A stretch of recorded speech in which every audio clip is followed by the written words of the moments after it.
everyone. So today I'm back and I'm going to do a Q&A.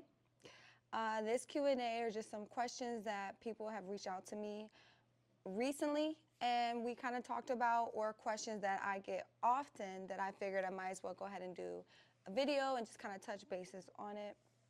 So for y'all who don't know, my name is Kadam Bell and I am a wife of 12 years. We've been together, we met at 19. So there's some relationship questions that I get.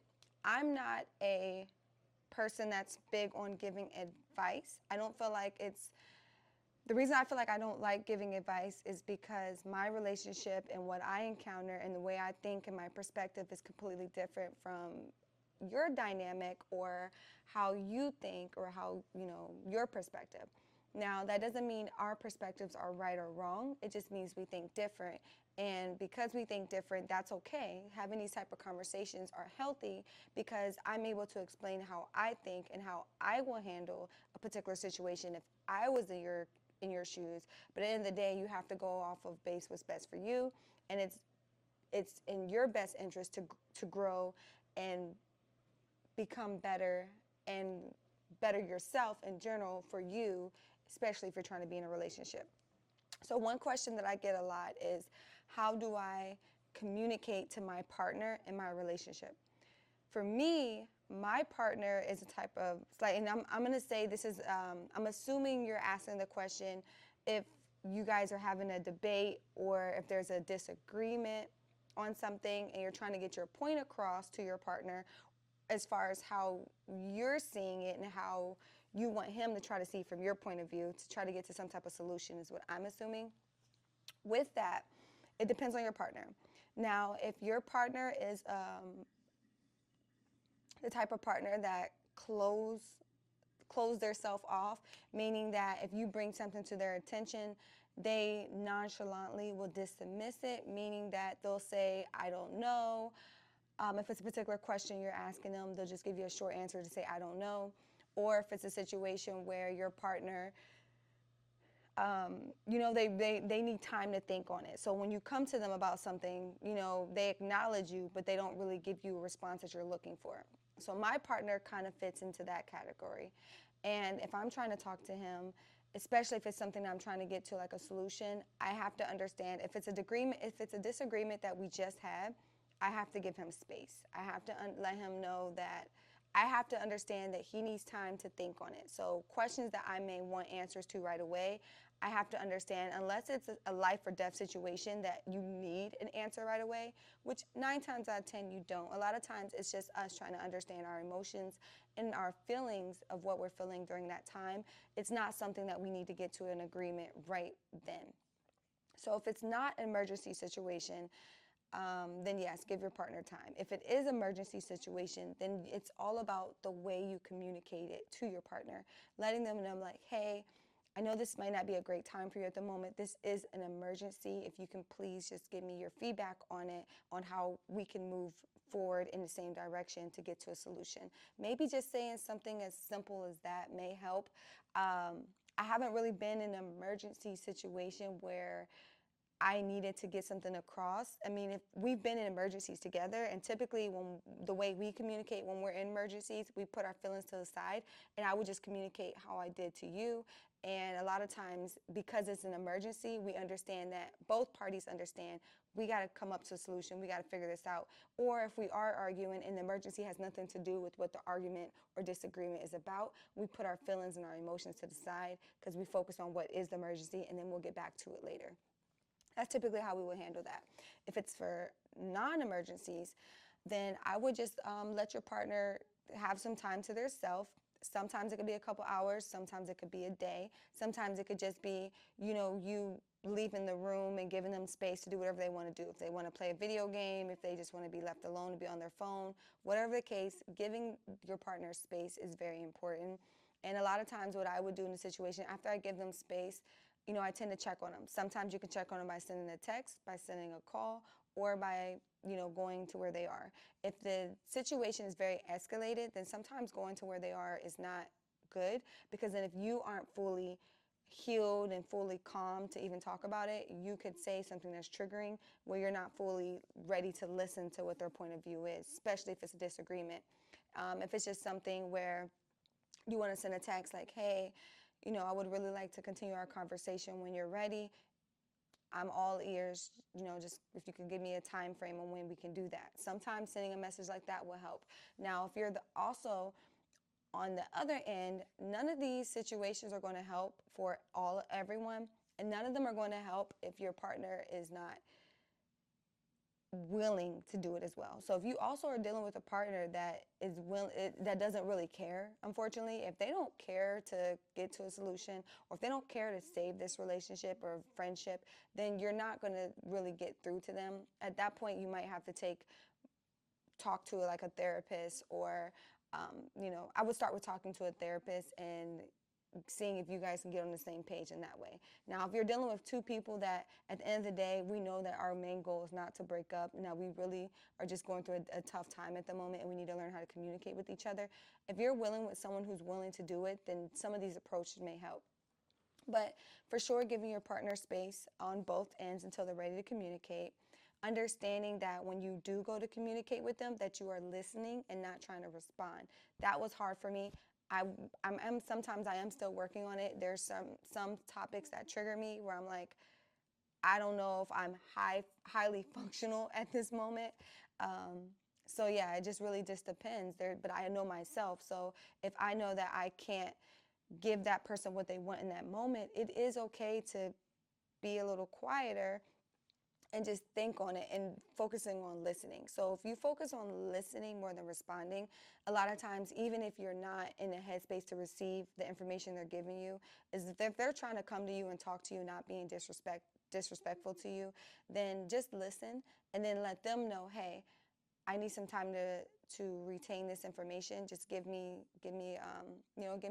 a few moments, and I'll get back to you on it. If you have to go back and forth like that, that's okay, because I'd rather you guys go back and forth and seem like you're getting somewhere and there's some type of progression than to be arguing with each other, putting your hands on each other, or just doing things that if something was to happen to the other person, you would feel really, really bad. So this is a long, drawn out situation because there's so many scenarios. I can't really just say, hey, try this. But if I was to try to say, hey, just say this, for hypothetical, listening to your partner and the delivery of how you're approaching your partner. If you can start with the delivery and listening, focusing on those two, the next time you're in a conversation that you want to address something and you're upset about it, or the partner's upset about it and you don't know how to bring it to them, always work on the tone of how you're saying it and focus on listening. If you can start with those two, it might get you somewhere. I hope it does.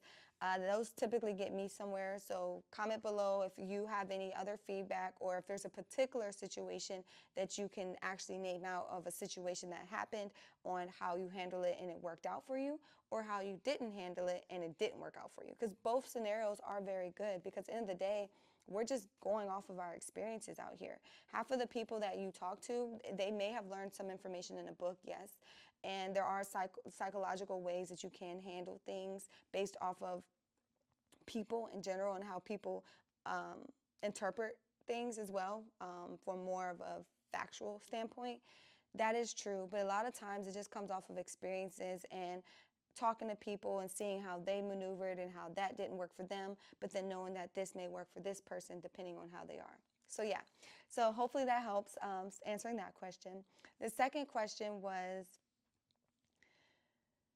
when you are in a financial situation, how do you handle you and your partner not being on the same page financially?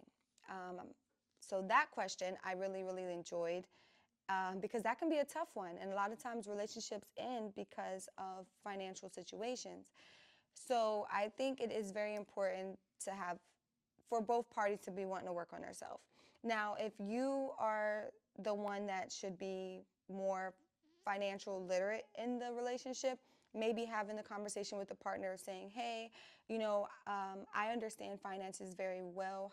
How would you feel about if I took over our finances and I come up with a budget and a plan for how we can meet our goals. You tell me what your goals are. I'll tell you what my goals are. We have our goals together, and then I can sit down, come up with a plan, and I can bring it back to you, run it by you.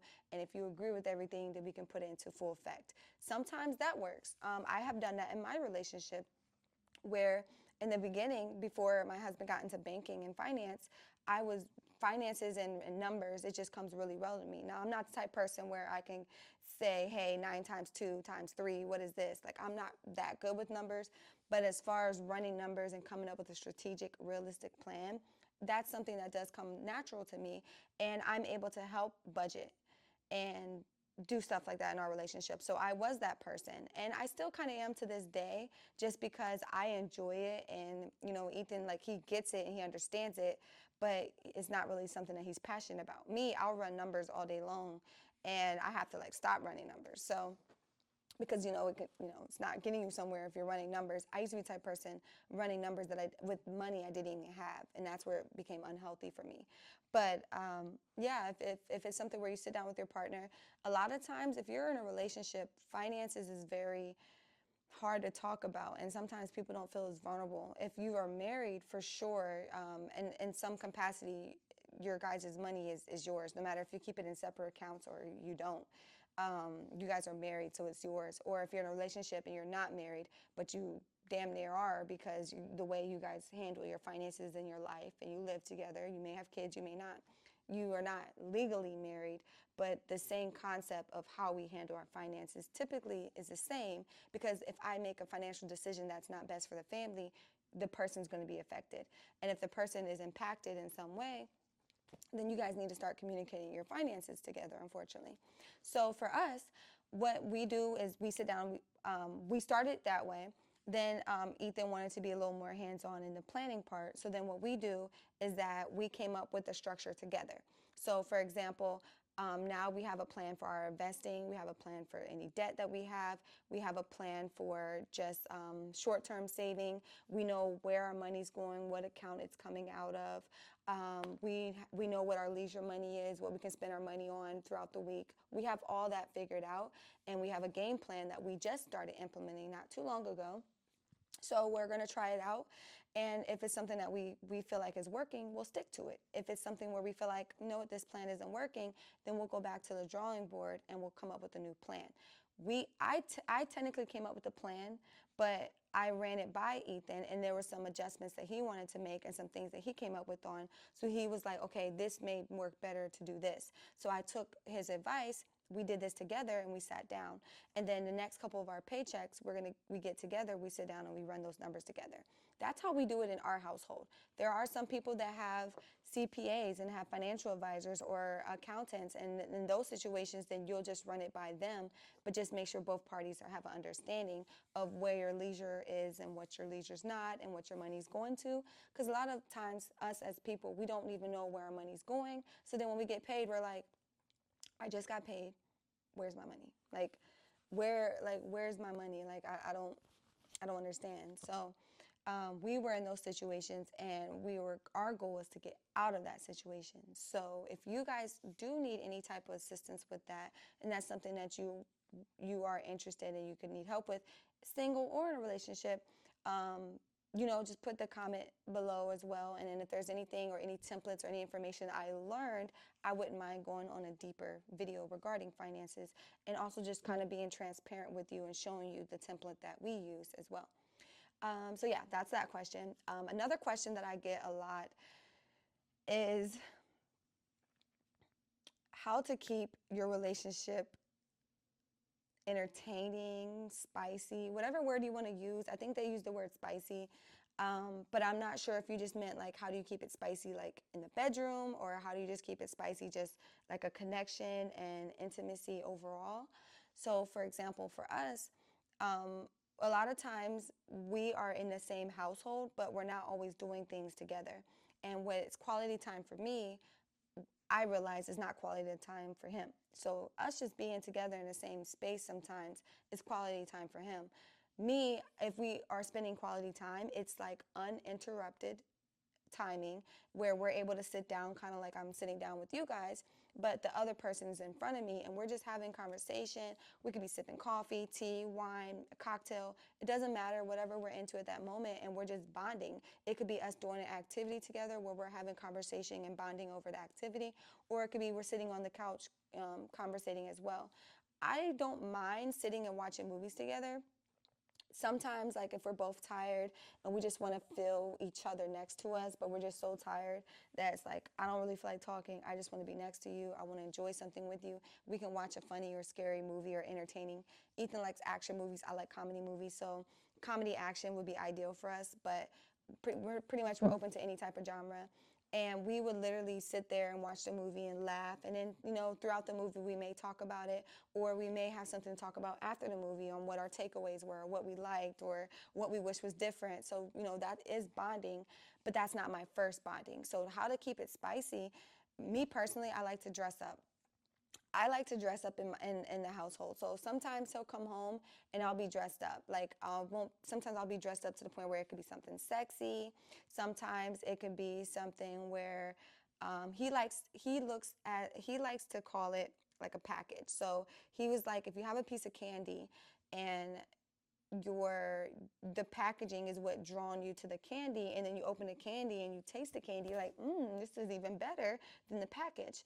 So to put it like that is that I typically like to be naked around the house sometimes, but I'm getting out of that because I'm also understanding that he likes for me to have something on. It could be like a cute short matching set. It could be a t-shirt and underwear.